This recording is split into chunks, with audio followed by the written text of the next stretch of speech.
तो आइए दोस्तों, अब मैं आपको कुछ स्पेशल नोट्स बता रहा हूँ, कुछ स्पेशल पॉइंट्स बता रहा हूँ जिनको आपको ध्यान में रखना है। जैसे फर्स्ट पॉइंट अगर हम बात करें आर्टिकल में, जिसको हमें ध्यान में रखना है दोस्तों, कि ए और एन इन दो आर्टिकल्स का, जो कि इनडेफिनेट आर्टिकल्स हैं, इनका हिंदी में शाब्दिक अर्थ क्या होता है, इन्हें हिंदी में क्या कहते हैं। तो इन्हें कई अलग अलग रूपों में या इनके कई अलग अलग अर्थ हैं। जैसे कि आप देख सकते हैं, इसको एक भी कहा जाता है, इसको सब भी कहा जा सकता है, इसको हम प्रत्येक, प्रति के हिसाब से, कोई के रूप में कर सकते हैं। ओके दोस्तों, तो यहाँ पर हमें ये पता चला कि हम ए और एन का जो हिंदी शाब्दिक अर्थ है वो है एक, सब, प्रत्येक, प्रति के हिसाब से या कोई। जबकि अगर हम दूसरा आर्टिकल, डेफिनेट आर्टिकल दी की बात करें दोस्तों, तो इसका कोई शाब्दिक अर्थ नहीं होता है, कोई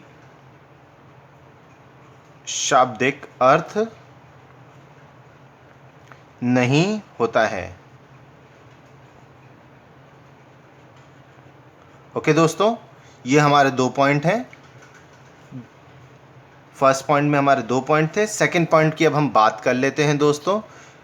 ए और एन जो एडजेक्टिव हैं या जो नाउन हैं या जो आर्टिकल की तरह यूज़ होते हैं, अगर हम इनकी बात करें तो एडजेक्टिव सेंटेंस में, जिसमें एडजेक्टिव की तरह यूज़ हो रहा है, उसमें इंग्लिश में इसका मीनिंग होता है वन।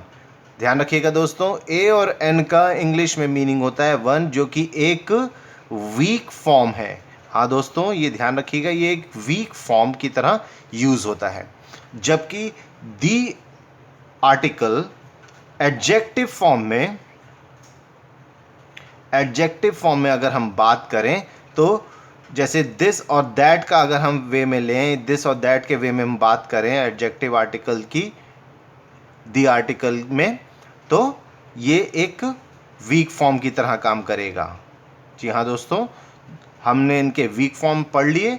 जैसे कि अब मैं फिर से आपको एक बात दोहरा दूं, ए और एन एडजेक्टिव आर्टिकल में अगर हम बात करते हैं तो इसका इंग्लिश में मीनिंग वन होता है, जो कि एक वीक फॉर्म है। और अगर हम दी आर्टिकल की बात करें एडजेक्टिव फॉर्म में, जैसे दिस और दैट के रूप में, तो ये इसका वीक फॉर्म होता है। हम थर्ड रूल की तरफ बढ़ते हैं दोस्तों, और तीसरे रूल की हम बात करते हैं। जो कॉन्सोनेंट स्टार्टिंग नाउन्स हैं, ये बहुत ज़रूरी और बहुत ध्यान देने वाली बात है दोस्तों, जो कि प्रोनंसिएशन से भी रिलेटेड है। कॉन्सोनेंट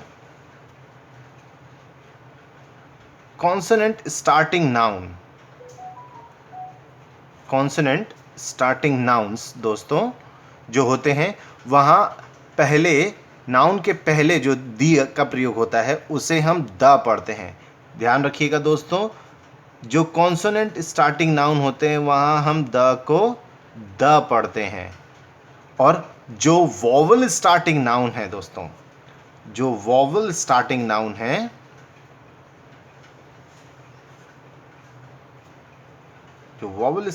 है, दोस्तों, वहाँ पर हम द को हम दी पढ़ते हैं दोस्तों। ये बहुत ज़रूरी और ध्यान में रखने वाली बात है।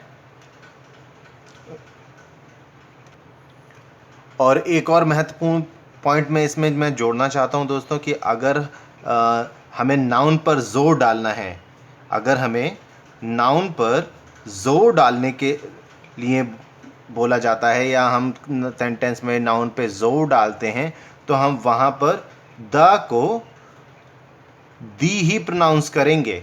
ध्यान रखिएगा दोस्तों, हम नाउन पर जोर डालने के लिए हमेशा द को दी ही प्रोनाउंस करेंगे दोस्तों, ठीक है, चाहे वो वॉवल नाउन कॉन्सोनेंट हो या नहीं हो। ठीक है दोस्तों, चाहे वो नाउन कॉन्सोनेंट हो या वॉवल हो, उससे हमें कोई मतलब नहीं है। हर तरह के कॉन्सोनेंट में या वॉवल में हम नाउन पे जब जोर दिया जाता है, चाहे वो कॉन्सोनेंट हो या वॉवल हो, नाउन पे जोर देने के लिए द को हम दी प्रोनाउंस करेंगे दोस्तों। ये एक वेरी इंपॉर्टेंट पॉइंट हम लिख सकते हैं, हम इसे वेरी इंपॉर्टेंट पॉइंट की तरह लिख सकते हैं। आइए दोस्तों, अब हम बात करते हैं प्रोनंसिएशन ऑफ आर्टिकल्स के बारे में कि हम आर्टिकल्स को कैसे प्रोनाउंस करेंगे।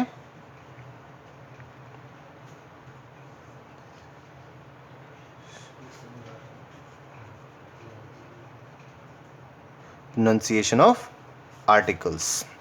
तो दोस्तों यहाँ पर मैं एक चार्ट बना लेता हूँ और इस चार्ट के थ्रू आपको सही से समझ में आ जाएगा कि प्रोनंसिएशन को हम किस सिचुएशन में करेंगे और कैसे हम प्रोनाउंस करना हमें चाहिए, कि किस फॉर्म में होना चाहिए और किस फॉर्म में नहीं होना चाहिए।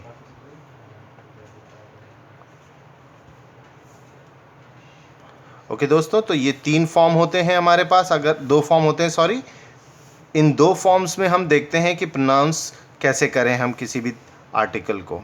जैसे हमारे पास 3 आर्टिकल हैं दोस्तों, अगर हम पहले की भी बात करें, पहले ए आर्टिकल या अ आर्टिकल की बात करते हैं, तो वीक फॉर्म में दोस्तों हम इसे अ प्रोनाउंस करते हैं। ध्यान दीजिए दोस्तों, वीक फॉर्म में हम आर्टिकल ए को अ प्रोनाउंस करते हैं। अगर यही आर्टिकल स्ट्रॉन्ग फॉर्म में है तो हम इसे ए प्रोनाउंस करते हैं। बात करते हैं ए एन आर्टिकल की। अगर एन आर्टिकल वीक फॉर्म में है, अगर एन आर्टिकल वीक फॉर्म में है तो इसे हम अन प्रोनाउंस करेंगे, और यही आर्टिकल अगर एन आर्टिकल स्ट्रॉन्ग फॉर्म में है तो हम इसे एन आर्टिकल प्रोनाउंस करेंगे दोस्तों, तो इसे हम एन प्रोनाउंस करेंगे। अब बात करते हैं दोस्तों आर्टिकल दी की। जब ये दोस्तों वीक फॉर्म में आता है तो हम इसे दा भी प्रोनाउंस कर सकते हैं और दी भी प्रोनाउंस कर सकते हैं। ध्यान दीजिएगा दोस्तों, वीक फॉर्म में द आर्टिकल को हम द और दी दोनों प्रोनाउंस कर सकते हैं, लेकिन स्ट्रॉन्ग आर्टिकल में, स्ट्रॉन्ग फॉर्म में हम इसे दी ही प्रोनाउंस करेंगे दोस्तों। ध्यान दीजिएगा, इसे हम दी ही प्रोनाउंस करेंगे स्ट्रॉन्ग फॉर्म में। तो ये डिवीज़न हो गई दोस्तों आर्टिकल की, कि किस तरह से हम आर्टिकल को प्रोनाउंस कर सकते हैं। एक बार मैं फिर से आपको दोहरा देता हूँ। आर्टिकल ए को वीक फॉर्म में अ प्रोनाउंस करेंगे, स्ट्रॉन्ग फॉर्म में ए प्रोनाउंस करेंगे। आर्टिकल एन को हम वीक फॉर्म में अन प्रोनाउंस करेंगे और स्ट्रॉन्ग फॉर्म में एन प्रोनाउंस करेंगे। आर्टिकल द को हम वीक फॉर्म में दी और द दोनों प्रोनाउंस कर सकते हैं, और स्ट्रॉन्ग फॉर्म में दोस्तों हमें इसे दी ही प्रोनाउंस करना है।